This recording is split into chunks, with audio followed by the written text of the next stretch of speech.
सभी भक्तों को मेरा नमस्कार। आप सभी का स्वागत है मेरे चैनल संध्याज कुक एंड ब्लॉग में। आज सुनते हैं पुत्रदा एकादशी की व्रत कथा। पुत्रदा एकादशी का व्रत हर वर्ष पौष मास के शुक्ल पक्ष की एकादशी को किया जाता है। इसे कई स्थानों पर वैकुंठ एकादशी भी कहते हैं। जो भी स्त्री या पुरुष पूरी श्रद्धा के साथ इस व्रत को करता है उसे संतान प्राप्ति का सौभाग्य प्राप्त होता है।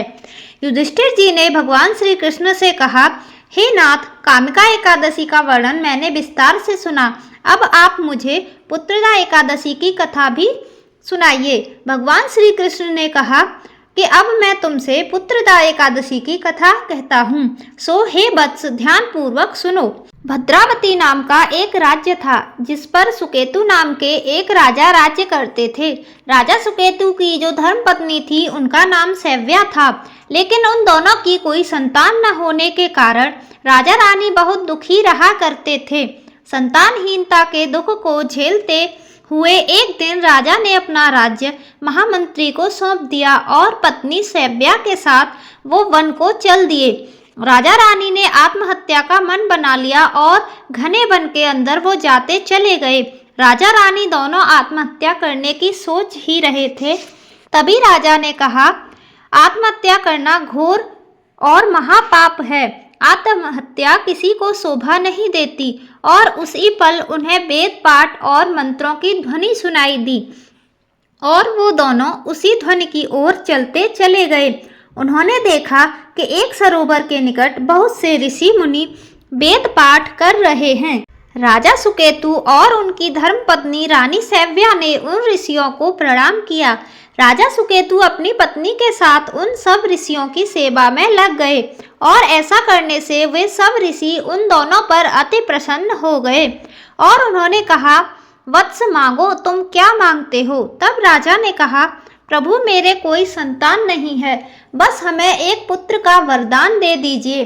दोनों राजा रानी की बात सुनकर सभी मुनि श्रेष्ठों ने कहा, हे राजन, यदि तुम और तुम्हारी पत्नी दोनों पौष मास की शुक्ल पक्ष की एकादशी तिथि का व्रत पूरी श्रद्धा और नियमों के साथ करोगे तो तुम्हें संतान की प्राप्ति अवश्य हो जाएगी।